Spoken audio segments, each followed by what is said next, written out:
प्यारे बच्चों, नमस्कार। स्वागत है आपका आपके ही अपने YouTube चैनल संस्कृतानुराग पर।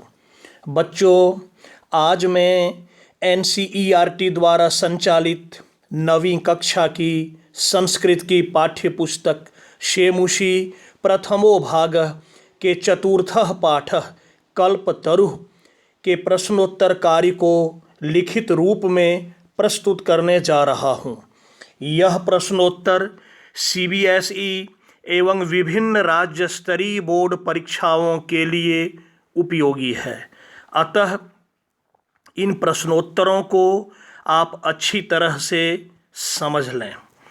तो लीजिए, प्रस्तुत है नवीं कक्षा के पाठ 4 कल्पतरु के प्रश्नोत्तर कार्य। पहला प्रश्न, एक पदेन उत्तरम लिखत।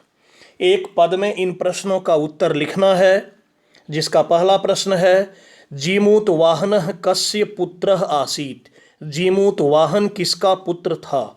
तो इसका उत्तर होगा जीमूत केतुः। दूसरा प्रश्न है संसारे अस्मिन् कः अनश्वरः भवति।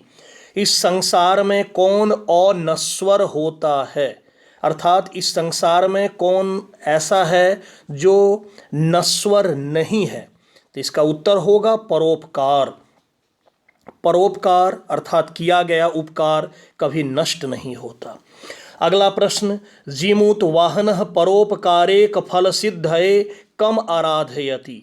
जीमूत वाहन परोपकार के फल की सिद्धि के लिए किसकी आराधना करता है? तो उत्तर होगा कल्पतरुम्। अगला प्रश्न, जीमूत वाहनस्य सर्वभूतानुकंपया सर्वत्र किम प्रथितम। जीमूत वाहन के सभी प्राणियों के प्रति अनुकंपा से सब जगह क्या फैल गया? तो उत्तर लिखिएगा यशः। और एक पदेन का अंतिम प्रश्न, कल्पतरुः भुवि कानि अवर्षत। कल्पतरु ने पृथ्वी पर किस चीज की वर्षा की? इसका उत्तर होगा वसूनी। वसूनी का अर्थ है धन। अगला प्रश्न, अधोलिखितानां प्रश्नानां उत्तराणि संस्कृत भाषया लिखत। नीचे लिखे गए प्रश्नों के उत्तर संस्कृत भाषा में लिखें। आपको इन प्रश्नों का उत्तर पूरे वाक्य में लिखना है। पहला प्रश्न, कंचनपुरम नाम नगरम कुत्र विभाति स्म। कंचनपुर नामक नगर कहाँ सुशोभित हो रहा था?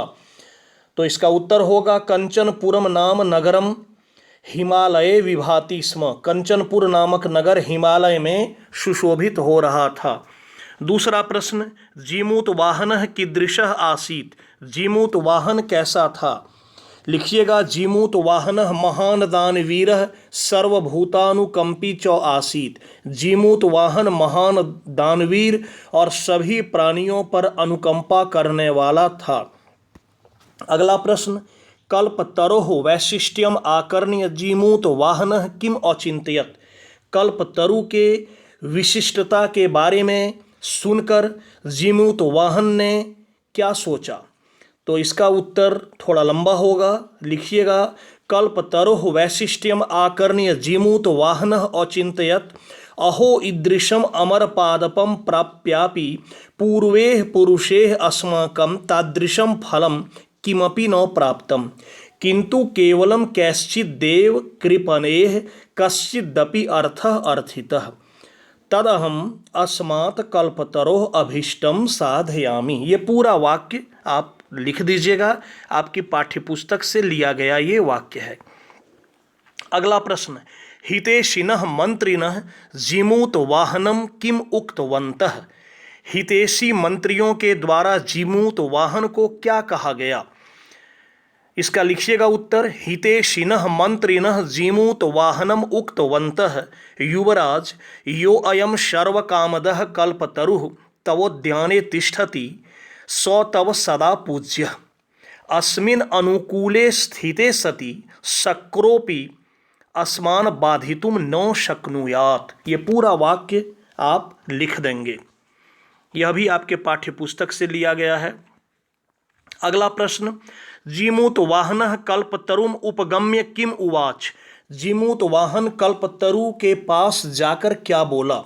जीमूत वाहनः कल्पतरुम उपगम्य उवाच देव त्वया अस्मत् पूर्वेषाम् अभीष्टाः कामाः पूरिताः तन् ममेकं कामं पूरय यथा पृथ्वीम औदरिद्रां पश्यामि तथा करोतु देव।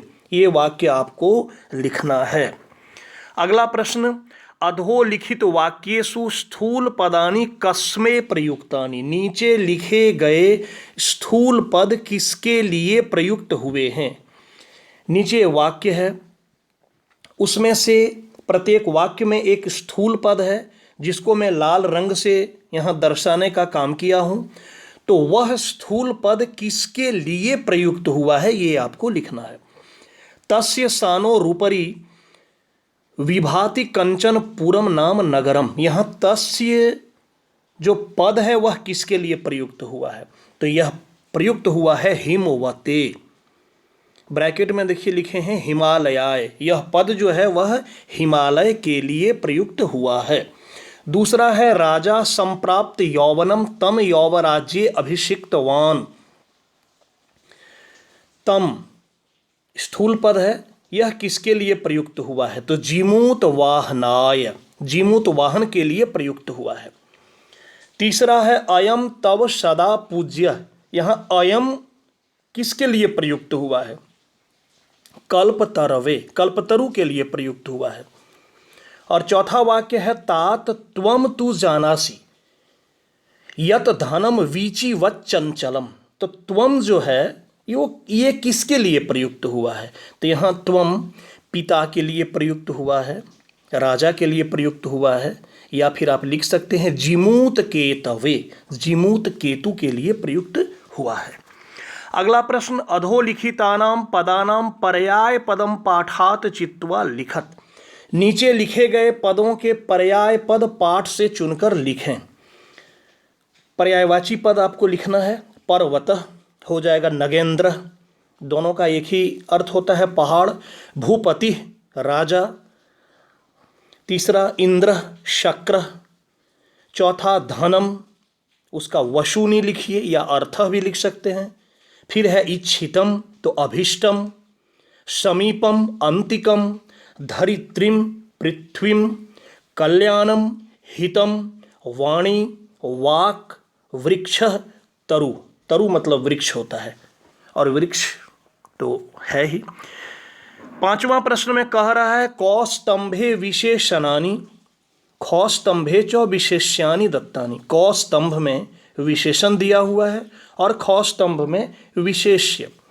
तानि समुचितम योजयत, उसको उचित जोड़ना है, कौन सही होगा किसके सीध में, किसके सामने, किसके लिए कौन सही होगा। यहाँ जो दिया है पहले वो पढ़ें। कुल क्रमागत परोपकार दानवीर मंत्रिभि हितेशिभि जीमूत वाहन वीचिवत चंचलम कल्पतरु अनस्वर धनम। अब इसका सही क्रम देखिए, उत्तरानी दाहिनी ओर में लिख दिया हूँ, लाल रंग से दर्शाया हूँ। तो कुल क्रमागत के सामने आप कीजिएगा कल्पतरु। दानवीर के सामने कीजिएगा जीमूत वाहन, क्योंकि जीमूत वाहन दानवीर था। हितेशी भी के सामने मंत्री भी। वीचिवत चंचलम धनम और अनस्वर परोपकार। अगला प्रश्न, छठा प्रश्न, स्थूल पदान्यधिकृत्य प्रश्न निर्माणम कुरुत। स्थूल पद को आधार मानकर प्रश्न निर्माण करना है। तरोह कृपया सह पुत्रम अप्राप्नोत। यहाँ स्थूल पद है तरोह, षष्ठी एक वचन।